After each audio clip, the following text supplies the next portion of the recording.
Hello everyone, welcome to my channel Biofasting.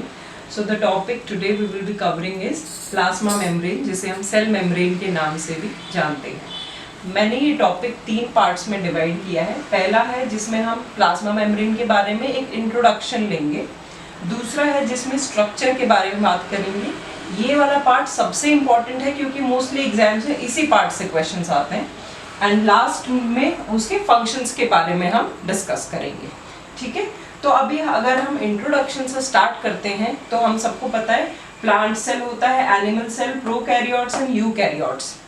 Plant cell में भी plasma membrane present होता है, बट क्योंकि प्लांट सेल में सबसे बाहर का लेयर सेल वॉल होता है तो outer most layer is not plasma membrane. Cell wall के बाद प्लाज्मा मेम्ब्रेन प्लांट सेल में आता है, बट ऐसा एनिमल सेल में नहीं होता क्योंकि एनिमल सेल का आउटर मोस्ट लेयर ही प्लाज्मा मेम्ब्रेन है, because cell wall is absent in animal cell.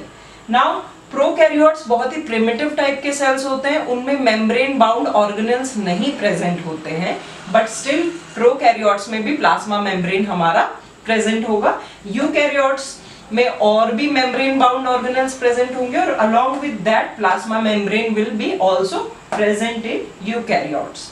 Now if we move to structure of plasma membrane, तो स्ट्रक्चर की स्टडी में सबसे बेस्ट मॉडल जो दिया था वो था फ्लूइड मोज़ाइक मॉडल, जो कि दिया था सिंगर एंड निकोलसन, 2 साइंटिस्ट ने कॉम्बिनेशन में 1972 में। अब इसमें फ्लूइड है, लिपिड्स, 2 चीजों से बना होता है plasma membrane according to this model, जिसमें फ्लूइड्स हमारे लिपिड्स है और मोज़ाइक हमारे प्रोटीन्स हैं। अब फ्लूइड होता है हमारे, फ्लूइड में जो लिपिड्स होते हैं वो होते हैं phospholipid. Now this says phospholipid bilayer, bilayer means 2, इसका मतलब फॉस्फोलिपिड्स के 2 लेयर होंगे प्लाज्मा मेम्ब्रेन में। ठीक है, अब हर एक लिपिड के स्ट्रक्चर का अगर हम स्टडी करते हैं तो हर एक लिपिड ऐसा बना होता है जिसमें एक हेड होता है और 2 टेल्स होती हैं।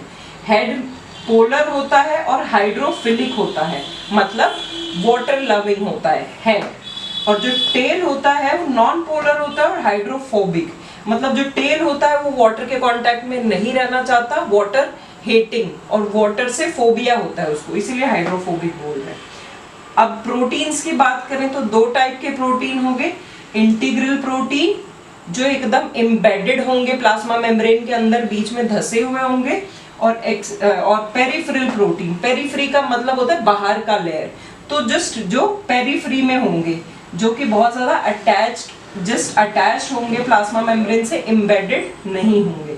अब हम स्ट्रक्चर में देखते हैं, आप ये देख सकते हैं 2 लेयर हैं, ये lipid bilayer, lipid layer 1, lipid layer 2, ये हेड और टेल वाले मॉलिक्यूल्स, बहुत सारे लिपिड हमारे इकट्ठे हुए हैं। अब ये टेल्स अंदर की तरफ और हेड बाहर की तरफ क्यों है? क्योंकि हेड यहाँ पे ये वाटर होगा, यहाँ पे भी वाटर होगा।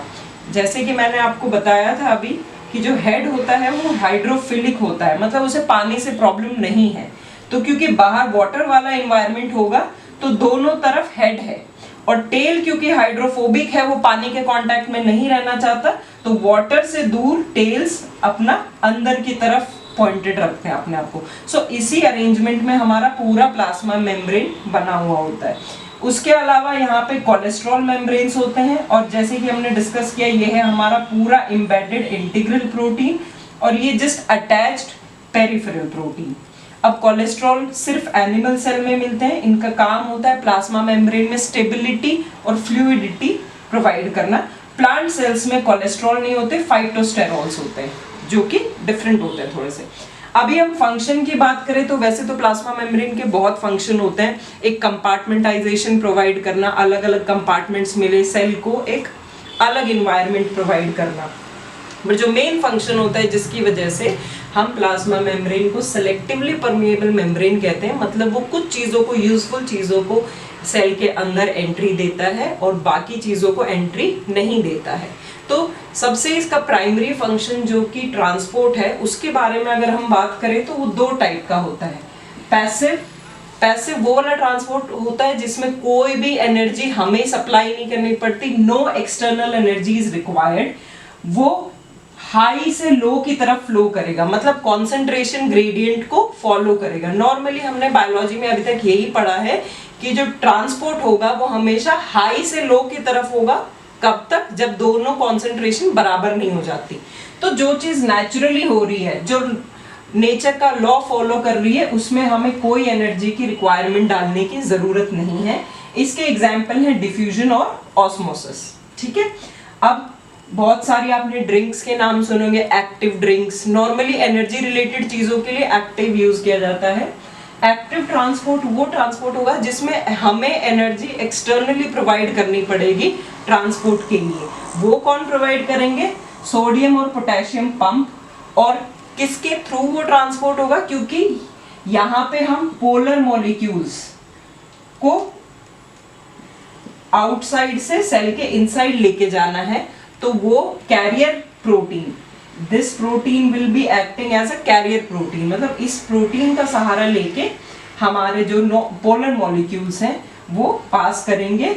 इसमें हमें एक्सटर्नली एनर्जी प्रोवाइड करनी पड़ेगी। क्यों? क्योंकि यहाँ पे जो ट्रांसपोर्ट होगा वो कॉन्सेंट्रेशन ग्रेडियंट के अगेंस्ट होगा, यहाँ यानी कि लो टू हायर कॉन्सेंट्रेशन की तरफ मूव करेगा। That's it about plasma membrane. If you like this lesson, you can subscribe to my channel. Thank you.